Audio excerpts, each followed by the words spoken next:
여러분들과 함께 룻기를 살펴보고 있습니다. 지난 시간에는 베들레헴에서 이제 생기를 위하여 밭에 나아가 이삭 죽기를 하는 그 룻을 인도하셨던 하나님을 우리가 생각해 봤습니다. 하나님께서는 룻을 인도하시는데 지정된 장소로 보아스의 밭이었죠. 또 하나님의 시간에 마침 그때에 보아스가 도착했던 것을 보면서 또 준비하신 사람, 이 보아스에게로 인도하셨던 것을 우리는 생각해 보면서 한순간도 하나님의 은혜가 아니고서는 살아갈 수 없는 우리의 연약함과 또 우리를 순간순간 매순간 인도하시는 그 하나님을 고백하며 우리는 살아가야 한다라는 것을 여러분과 함께 생각해 봤습니다. 계속해서 룻기를 살펴봅니다. 오늘 함께 은혜 받을 말씀은 룻기 2장 8절부터 16절까지 말씀입니다. 룻기 2장 8절부터 16절까지 말씀 우리 한 절 한 절 교독하도록 하겠습니다. 보아스가 룻에게 이르되 내 딸아 들으라. 이삭을 주우러 다른 밭으로 가지 말며 여기서 떠나지 말고 나의 소녀들과 함께 있으라. 그들이 베는 밭을 보고 그들을 따르라. 내가 그 소년들에게 명령하여 너를 건드리지 말라 하였느니라. 목이 마르거든 그릇에 가서 소년들이 길어온 것을 마실지니라 하는지라. 룻이 엎드려 얼굴을 땅에 대고 절하며 그에게 이르되 나는 이방 여인이거늘 당신이 어찌하여 내게 은혜를 베푸시며 나를 돌보시나이까 하니 보아스가 그에게 대답하여 이르되 내 남편이 죽은 후로 내가 시어머니에게 행한 모든 것과 내 부모와 고국을 떠나 전에 알지 못하던 백성에게로 온 일이 내게 분명히 알려졌느니라. 여호와께서 내가 행한 일에 보답하시기를 원하며 이스라엘 하나님 여호와께서 그의 날개 아래 보호를 받으러 온 내게 온전한 상을 주시기를 원하노라 하는지라. 룻이 이르되 내 주여 내가 당신께 은혜에 있기를 원하나이다. 나는 당신의 하녀 중에 하나와도 같지 못하오나 당신이 이 하녀를 위로하시고 마음을 기쁘게 하는 말씀을 하셨나이다 하니라. 식사할 때에 보아스가 룻에게 이르되 이리로 와서 떡을 먹으라. 내 떡 조각을 초에 찍으라 하므로 룻이 곡식 빼는 자 곁에 앉으니 그가 볶은 곡식을 주매 룻이 배불리 먹고 남았더라. 룻이 이삭을 주우러 일어날 때에 보아스가 자기 소년들에게 명령하여 이르되 그에게 곡식 단 사이에서 죽게 하고 책망하지 말며 같이 읽습니다. 또 그를 위하여 곡식 다발에서 조금씩 뽑아 버려서 그에게 죽게 하고 꾸짖지 말라 하니라. 아멘. 지난주 말씀에서는 자신의 밭에서 자기의 밭에서 이삭 죽기를 하는 룻을 보면서 누군가 궁금해하는 그 보아스를 봤습니다. 그런데 오늘 말씀에서는 이제 보아스와 룻과의 이 첫 대화가 이루어지는 것을 봅니다. 지난 시간에 여러분에게 보아스라는 사람에 대해서 말씀드리면서 보아스는 엘리멜렉의 친족이다. 또 보아스는 굉장히 유력한 사람이다. 즉 막강한 재력과 또 사회에서 영향력 있는 사람이다 라는 그런 말씀을 드렸었고, 또 보아스는 믿음의 사람이다. 그리고 보아스는 너그러운 사람이다 라는 그런 말씀을 드렸었습니다. 그런데 오늘 말씀에서는 이 룻을 향한 보아스의 그 너그러운 마음, 보살피는 마음, 또 배려하는 마음, 이런 보아스의 마음을 우리는 분명히 볼 수 있습니다. 여러분, 오늘 말씀에서 볼 수 있는 보아스의 너그럽고 보살피고 배려하는 모습을 잠깐 정리해 보면, 보아스는 룻에게 다른 밭으로 가지 말고 여기서 떠나지 말라라는 그런 말을 합니다. 여러분, 저도 어렸을 때 이 농촌에서 자랐는데요. 그때만 저희가 자랄 때만 해도 농촌의 경계선이 우리 논과 다른 사람들의 논, 그러니까 제 건 아니었고요. 우리 논과 다른 경계선이 길가에서 분명히 했었어요. 그 밭도 그랬습니다. 그러니까 경계선이 분명했었는데, 당시 고대 근동 지역에서는 이 밭들과 밭들 사이에 그 경계선이 분명치 않았다고 그래요. 그래서 자칫 잘못하면은 다른 사람의 밭으로 넘어갈 가능성이 있었기 때문에 보아스는 룻에게 이제 주인을 주면서 자기의 밭에서 식량을 걱정하지 않을 정도로 충분히 이삭 줍기를 할 수 있겠다, 해주겠다라는 것입니다. 그래서 다른 밭으로 가지 말라라고 했던 것입니다. 또 보아스는 룻에게 다른 소녀들과 함께 있으라, 그들을 따르라라고 합니다. 여러분, 당시 추수 환경을 보면은 남성들이 앞에서 추수를 합니다. 추수를 하기를 이제 배겠죠. 이제 배면은 여성들은 뒤에서 따라오면서 그것을 단으로 묶어서 하나로 묶습니다. 그러니까 같이 했던 것이죠. 그 소녀들이 이제 그런 일을 하고 있었고, 그리고 룻같이 이삭 줍기 하는 사람, 여기저기 떨어져 있는 이삭 줍기 하는 사람은 멀찍이서 이제 이삭을 줍는 이제 그런 모습이었었습니다. 이제 그런데 보아스는 오늘 말씀에서 보면은 일하는 소녀들과 함께 있으라라고 특별히 배려를 해주는 겁니다. 너무 멀리 가지 말고 가까이 있으라, 가까이서 이삭 줍기를 하라라고 이렇게 얘기해 주는 겁니다.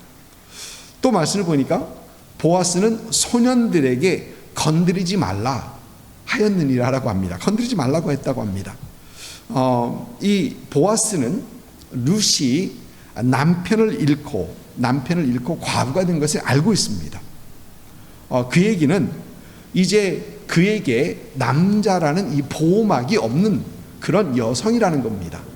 특히 이 룻이 이방 여인인 것을 생각하면 이 어떤 차별 속에서 그가 위험할 수 있기 때문에 룻에게 안전을 위해서 소년들에게 건드리지 말라라고 경고해 두었던 것입니다. 참 배려하는 어떤 그런 보아스의 모습이죠. 또 보아스는 룻에게 목이 마르거든 소년들이 길어온 물을 마시라라고 합니다. 여러분, 당시 물이 귀한 중동 지방에서는 마실 물을 길어가지고 마실 물을 들고 일하는 데로 가야 합니다. 그리고 물이 워낙 무겁지 않습니까? 근데 그걸 들고 나가야 되는데 아마 룻은 이삭 줍기를 하러 나오면서 물까지 준비해 오지 못했던 것 같습니다. 그래서 그것을 본 보아스는 소년들에 가서 물을 마셔라, 그들에 가서 길어온 물을 마시라라고 허락해 주는 겁니다. 지난주에 지난주 말씀 7절 보니까 룻이 아침부터 나와서 지금까지 집에서 쉰 외에는 지금까지 계속 일하는 이삭을 줍는 중이다라는 그런 말씀이 있었는데, 여기서 우리 성경에서는 쉬러 집에 갔다, 잠시 집에서 쉰 외에는 이렇게 되어 있는데, 여러분, 우리 한국말 새 번역을 보니까 여기 밭집에서 잠깐 쉬었다, 그러니까 저 쉬는 곳에서 잠깐 쉬고 계속 일을 했다라는 겁니다. 그러니까 잠깐 집에 가서 쉬었다가 그 다음에 다 왔던 게 아닙니다. 그 잠깐 쉴 곳에서 잠깐 쉬고 계속해서 일을 하는 그런 룻. 그러면서 많이 목이 마르고 많이 갈증이 심했을 텐데 보아스는 그런 룻의 상황을 생각을 해주는 거죠. 생각을 하면서 그 물을 마시라라고 얘기하는 겁니다. 굉장히 자상한 그런 보아스의 모습을 우리는 봅니다. 또 14절 보니까 이제 식사할 때 보아스는 룻에게 이리 와서 떡을 먹어라. 그리고 떡 조각을 초에 찍어 먹으라라고 합니다. 이제 찍어 먹는 어떤 소스를 얘기하는 겁니다. 혹 음식이 없을까봐. 이제 보아스는 그 룻을 챙겨주는 거죠. 챙겨줍니다. 그리고 혼자 먹을까봐 와서 같이 먹자라는 어떤 그런 얘기를 하는 겁니다. 그리고 점심 식사 후에 소년들에게 명령해서 곡식 단사에서 줍게 하라. 아무래도 거기서 많이 떨어져 있으니까 그렇습니다. 그리고 곡식 다발에서 조금씩 뽑아서 버려서 그에게 줍게 하고 꾸짖지 말라. 그러니까 한 다발을 다 주는 거 아니고, 왜 줍는 사람이 좀 머쓱하다고 그러나요? 그래서 멋쩍을 수 있으니까. 그러니까 나를 어떻게 보고, 이제 그럴 수 있으니까 조금씩 뽑아서 이렇게 놔주라는 얘기입니다. 그래서 룻이 충분히 주울 수 있도록. 그의 사정을 배려해주는 어떤 그런 보아스의 모습입니다. 보아스는 이렇게 룻에게 끝까지 베풀고 지켜주고 참 배려를 해줍니다. 그런데 보아스가 이렇게 룻에게 은혜를 베푸는 이유는 무엇입니까? 오늘 말씀 보니까 자신에게 은혜를 베푸는 보아스를 보면서 룻은 나는 이방 여인인데 당신이 어찌하여 나에게 이렇게 은혜를 베푸나이까, 나를 돌보나이까 라는 그런 질문합니다. 나는 이방 사람인데 나는 당신을 모르는데. 여러분, 룻은 아직 보아스가 누군지 모르고 있습니다. 아직 보아스가 그와 어떤 관계인지, 친척 관계인지 모르고 있습니다. 룻은 전혀 모릅니다. 그러나 오늘 말씀 보니까 보아스는 룻에 대하여 이미 알고 있습니다. 보아스는 이미 알고 있었던 거예요. 11절 말씀 보니까 보아스가 그에게 대답하여 이르되 내 남편이 죽은 후로 내가 시어머니에게 행한 모든 것과 내 부모와 고국을 떠나 전에 알지 못하던 백성에게로 온 일이 내게 분명히 알려졌느니라. 분명히 알고 있다라는 것입니다. 여러분, 보아스는 룻의 죽은 남편이 누군지 알고 있습니다. 그의 친척인 걸 알고 있는 거예요. 또 보아스는 룻의 시어머니가 누구인지 알고 있습니다. 나오미를 알고 있는 사람입니다. 또 그가 룻이 시어머니를 따라 모압에서부터 따라온, 그리고 그가 어떻게 시어머니를 공경하는지도 잘 들어서 알고 있었던 것입니다. 실제로 보아스는 룻의 얼굴만 모르지 한 번도 보지 못했지 그에 대해서는 자세하게 들어서 알고 있던 여인인 것입니다. 그리고 보아스는 이제 룻을 만나 축복을 하는 것입니다. 배려해 주는 거고 그에게 은혜를 베푸는 것입니다. 12절 말씀 보니까 오늘 말씀 12절 말씀 보니까 보아스는 이런 축복을 합니다. 여호와께서 내가 행한 일에 보답하시기를 원하며 이스라엘 하나님 여호와께서 그의 날개 아래 보호를 받으러 온 내게 온전한 상 주시기를 원하노라 하며 그를 축복합니다. 여러분, 지난주 말씀 속에서 보아스가 신앙인이었다라는 그런 말씀을 드렸었습니다. 그의 밭에 추수하는 사람들을 보면서 그들을 향하여 하나님께서 너와 함께 하시기를 원하노라 라는 그런 축복으로 인사하는 그 보아스를 보면서 이 사람이 신앙인이구나 라는 것을 우리는 잠깐 생각해 봤는데, 오늘 말씀에서는 이 룻을 향한 보아스의 축복의 말 속에서 이 사람의 신앙, 어떠한 하나님을 믿고 있는가를 우리는 잠깐 엿볼 수 있는 것입니다. 오늘 말씀 보니까 이 보아스의 신앙은 첫째, 행한 일에 보답하신 하나님이다. 여기서 말하는 행한 일이라는 것은 선한 일에 보답하신 하나님이다라는 것입니다. 여러분, 우리 성경은 우리에게 하나님께서는 이 선한 일을 보답하신 하나님, 행한 일에 보답하신 하나님을 우리 성경 우리에게 말합니다. 잠언서 19장 17절을 보니까 이런 말씀이 있습니다.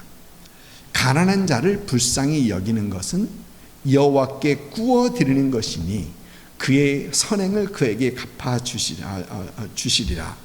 여러분, 참 재밌는 표현이죠. 하나님에게 우리가 구워준답니다. 하나님에게 구워준답니다. 가난한 자를 불쌍히 여기는 것은 여호와께 구워 드리는 것이니.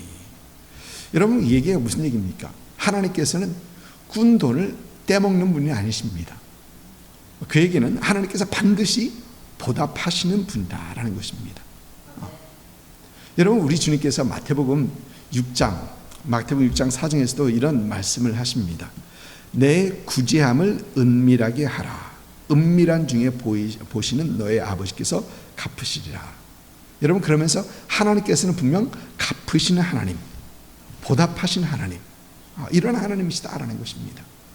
여러분, 그래서 이 항상 우리의 삶 속에서 이 하나님을 기억하면서 우리 주위에 있는 사람들에게 참 너그럽고 베풀고 참 배려해주는 참 그런 저와 여러분이 되어야 되겠습니다. 또 보아스의 신앙을 보니까 보아스는 하나님의 보호를 받으러 온 사람들에게 상 주시는 하나님이다. 상 주시는 하나님이심을 믿고 있습니다. 히브리서 11장 6절에 이런 말씀, 이 말씀이 있습니다. 여러분 잘 아시는 말씀이죠. 우리 한 목소리로 같이 한번 읽어보겠습니다. 믿음이 없이는 하나님을 기쁘시게 하지 못하나니 하나님께 나아가는 자는 반드시 그가 계신 것과 또한 그가 자기를 찾는 자들에게 상 주시는 이심을 믿어야 할지니라. 아멘. 여러분, 우리 하나님 어떤 하나님이시라고 하십니까? 자기를 찾는 자들에게 상 주시는 자, 상 주시는 하나님이시다. 여러분, 하나님께서는 하나님을 찾는 자에게 상 주시는 분이신데 믿는 사람, 믿지 않는 사람, 여러분 구별하지 않습니다. 믿는 사람도 나오면 하나님 앞에 상을 받고, 믿지 않는 사람도 하나님 앞에 나오면 하나님 앞에 상 받습니다. 또 여러분, 남녀노소 하나님께는 구별하지 아니하시고, 또 가진 자, 가지지 못한 자, 빈부귀천, 여러분 그 구별하지 않으시는 하나님이십니다. 또 배움, 못 배움 하나님께서 구별하지 않으십니다. 또 사람의 혈육과 피부 색깔 하나님께서 구별하지 아니하시고, 누구든지 하나님을 찾는 자에게 하나님께서는 상 주시는 이시다라는 것입니다. 절대 꾸짖지 아니하시고, 절대 멀리하지 아니하시고, 하나님께서는 가까이 오는 사람에게 가까이 가셔서 하나님께서 상 주시는 분이심, 이런 하나님이라는 것입니다. 여러분, 오늘 말씀에서 보이는 이 보아스의 믿음이 여러분의 믿음이 되시길 주님으로 축복합니다. 이런 믿음 속에서 여러분, 보아스가 밭에서 일하는 사람을 축복한 것처럼, 또 어려운 상황 속에서 이삭 죽기를 하고 있는 그 룻에게 보아스가 축복하며 그에게 베풀고 지켜주고 배려했던 것처럼, 주위에 있는 사람들을 여러분 축복하고, 또 예수 그리스도의 사랑으로 그들의 주위에 있는 사람들에게 베풀고 그들을 배려해 줄 수 있는 그러한 여러분의 마음, 여러분의 삶이 될 수 있기를 주님의 이름으로 축복합니다. 아멘. 오늘 말씀 보니까 참 재밌는 일이 일어나고 있습니다. 12절 말씀에 보아스는 룻에게 여호와께서 내가 행한 일에 보답하시기를 원하며 이스라엘의 하나님 여호와께서 그의 날개 아래 보호를 받으러 온 데게 온전한 상 주기를 원하노라라는 그런 축복의 말을 합니다. 그런데 정작 보아스가 말하는 하나님께서 보답하기 원하시는 것, 그리고 하나님께서 상 주시기 원하는 것, 보답하고 상 주기 원하는 것, 이것을 누가 하고 있느냐? 보아스 자신이 하고 있어요. 보아스는 하나님께서 너에게 보답하기 원한다, 하나님께서 너에게 상 주시기 원한다, 이런 축복을 했는데 정작 이 일을 보아스 자신이 그걸 하고 있습니다. 그는 룻에게 그 행한 것에 대해서 보답하고 있고 또 상을 주고 있는 것입니다. 여러분, 보아스는 분명 하나님께서 보답하기 원하고 하나님께서 상 주시기 원한다. 보답하시는 분, 상 주시는 분은 하나님이심을 얘기합니다. 그런데 룻에게 자신이 보답하고 있고 자신이 상을 주고 있습니다. 여러분, 그러니까 이렇습니다. 보아스는 룻을 축복합니다. 하나님께서 룻에게 보답하고 상 주시기를 축복합니다. 그런데 보아스는 사실 하나님께서 어떻게 룻에게 보답하시고 상 주실지는 보아스는 사실 그거 모릅니다. 확실치 않습니다. 그런데 그걸 아시는 분이 계십니다. 하나님이십니다. 하나님께서 어떻게 룻에게 보답하시고 어떻게 그에게 상 주실 건가 하나님 아십니다. 그리고 룻을 축복하는 그 통로로 보아스를 지명하셨던 거예요.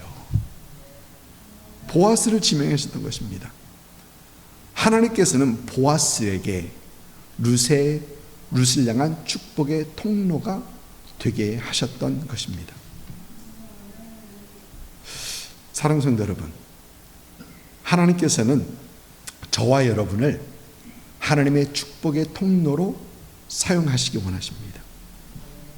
여러분, 우리가 창세기를 요즘 새벽 시간에 창세기를 보고 있는데, 이 창세기를 보면서 하나님께서 아브라함을 부르셨을 때 여러분, 우리는 그 아브라함 부르실 때 기억하죠. 땅의 모든 족속이 너로 말미암아 복을 얻을 것이다.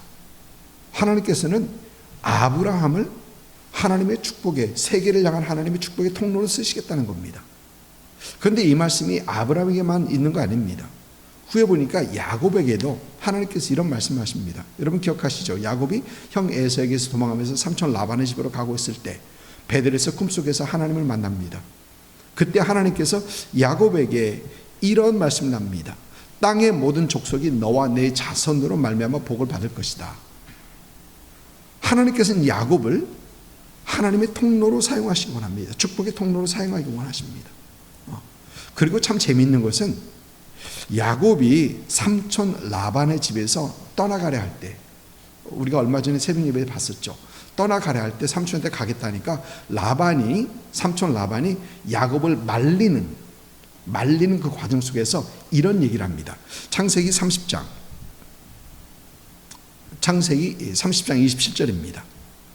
여호와께서 너로 말미암아 내게 복 주신 줄을 내가 깨달았노니 내가 나를 사랑스럽게 여기거든 그대로 있으라. 여러분 라반의 야곱을 향한 고백이 여호와께서 너로 말미암아 내게 복 주신 줄 내가 알았다. 그러니까 야곱은 그 상황에서도 속이고 속고 하는 그 상황에서도 삼촌에게 축복의 통로가 되어 있었던 것입니다. 축복의 통로가 되어 있었던 것입니다. 또 이번 주에 여러분과 함께 살펴본 말씀이 요셉에 대한 얘기인데요. 요셉에 대한 얘기인데 애굽으로 팔려간 요셉도 하나님의 축복의 통로가 됩니다. 그래서 보디발의 집에서 요셉이 하는 그 모든 일에 하나님께 형통함을 주십니다. 축복의 통로가 되어 있던 것입니다. 사랑하는 성도 여러분, 하나님께서는 저와 여러분, 우리에게도 21세기에 또 우리가 살고 있는 이 사회 속에서도 하나님께서는 우리가 하나님의 축복의 통로가 되기를 원하십니다. 여러분, 저와 여러분을 통해서 수많은 사람, 주위에 있는 수많은 사람들이 예수 그리스도를 알고 예수 그리스도 돌아오기를 원하는 그 축복의 통로, 하나님께서 그 축복의 통로가 되기를 원하십니다. 또 저와 여러분을 통해서 예수 그리스도의 사랑, 우리 하나님의 사랑이 구체적으로 전해지는 그런 축복의 통로가 되기를 우리 주님께서 원하십니다.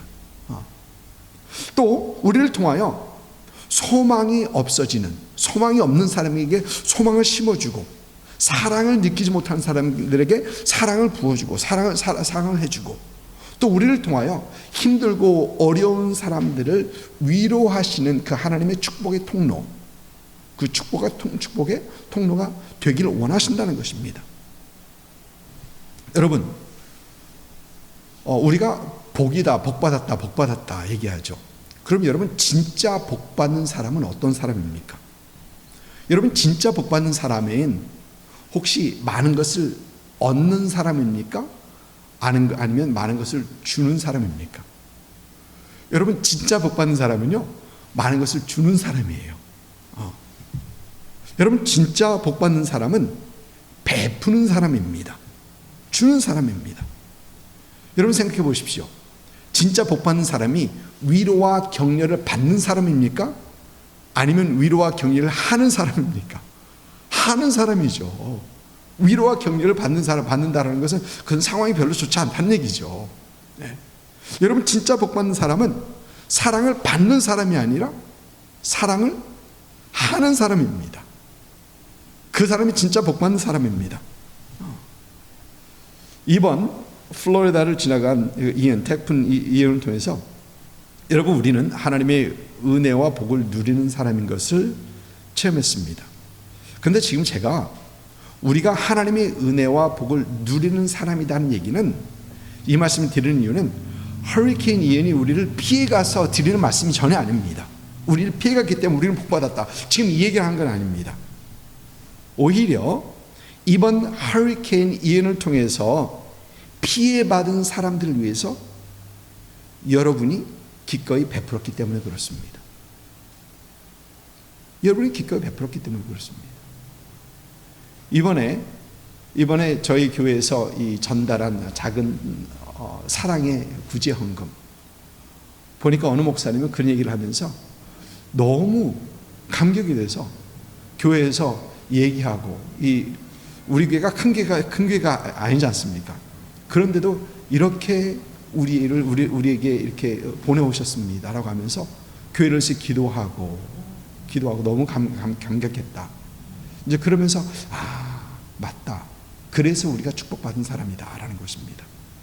베풀었기 때문에 우리는 하나님의 축복을 누리는 사람들이다라는 것입니다. 여러분께서 피해를 입은 분들에게 하나님의 축복의 통로가 되었기 때문에 복받은 분들이라고 말씀드리는 겁니다. 여러분, 우리는 이렇게 하나님의 축복의 통로가 되어야 됩니다. 매사에 순간순간 하나님의 축복의 통로가 되시는 그런 여러분들 있기를 주님의 이름으로 축복합니다. 그런데 이 하나님의 축복의 통로가 되기 위해서 여러분, 우리가 할 것이 있습니다. 짧게 살펴봅니다. 첫째가, 우리는 하나님의 축복의 통로가 되기 위해서 우리 이웃에게 관심을 가져야 합니다. 관심을 가져야 합니다. 오늘 말씀 보니까 오늘 말씀 보니까 보아스는 룻에 대하여 듣고 있었습니다. 듣고 있었습니다. 룻의 선택, 룻의 한 일, 시어머니를 향한 그의 헌신, 이런 것들을 듣고 관심을 가지고 있었습니다. 그리고 룻을 만났을 때는 그는 주저하지 않고 그를 너그럽게 보살피며 배려해 줄 수 있었던 것입니다.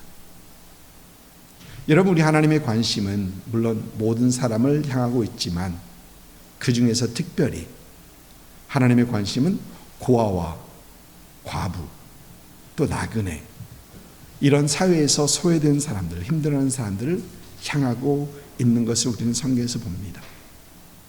주위에 있는 사람들, 하나님의 손길, 그리고 예수 그리스도의 사랑이 필요한 사람들에게 우리가 더 관심을 가짐으로 하나님의 축복의 통로가 되는 그런 여러분들 있기를 주님의 이름으로 축복합니다. 둘째로, 우리는 하나님의 축복의 통로가 되기 위해서 베풀 줄 아는 사람이 되어야 합니다. 베풀 줄 알아야 합니다. 여러분, 오늘 말씀 보니까, 보아스를 보니까 이 베풀 줄 아는 사람이죠. 그것도 넘치도록 베풀 줄 아는 사람입니다. 여러분, 이런 말이 있죠. 사랑을 받은 사람만이 사랑을 할 줄 안다. 그런 말이 있죠. 사랑받지 못한 사람은 여러분 나중에 사랑할 줄 몰라요. 사랑이 뭔지 몰라요. 그런데 베푸는 것에도 마찬가지입니다. 베푸는 것에도 마찬가지입니다. 어느 아는 목사님께서 이런 말씀을 하십니다. 그 목사님께서 신학교를 다니실 때 어느 목사님 집에 먹고 자고 심지어 용돈까지 받아가면서 신학교를 다녔대요. 그런데 너무 미안한 거예요. 그게 먹고 자고 하는 것만 해도 너무 미안해서 이제 도시락 싸가지고 가서 도서실에 10시까지 있다가 들어오고 그랬는데, 하루는 목사님께서 이제 부르시더랍니다. 그래서 용돈을 주시면서, 그래서 목사님께서 너무 미안하고 30대 이제 그때 이제 좀 어렸을 텐데 이제 너무 미안해서 목사님 어떻게, 그러니까 그 목사님 그런 말씀을 하시더랍니다. 잘 받는 사람이 잘 주는 법이다. 잘 받는 사람이 잘 주는 법이다. 그래서 그게 머리에 탁 박혔대요, 그때. 그래서 지금 현재는 그 목사님은 잘 받고 잘 주고 있다고 합니다. 잘 받고 잘 주고 있다고 합니다. 여러분, 누가 잘 줍니까? 많이 가지고 있는 사람이 잘 줍니까? 그렇지 않습니다. 여러분, 많이 잘 준 사람은 하나님의 은혜를, 나에게 주신 그 크신 하나님의 은혜를 아는 사람이 잘 주는 거예요. 여러분, 누가 잘 줍니까? 하나님께서 나에게 주신 그 축복이 참 넘치고 분에 넘치는 축복이다. 이걸 아는 사람이, 이걸 깨닫는 사람이 베푸는 겁니다. 주는 겁니다. 여러분, 잘 받는 사람이 잘 주는 법이다. 이 말을 조금 다르게 하면은 하나님의 은혜를 받는 사람이, 하나님의 축복을 받는 사람이 하나님의 은혜의 통로, 하나님의 축복의 통로가 될 수 있다라는 것입니다. 이웃을 향한 관심 속에서 또 많은 축복을 베풀 줄 아는 그런 사람이 되어 하나님의 축복의 통로가 되시는 그런 여러분 되시기를 주님으로 축복합니다. 아멘.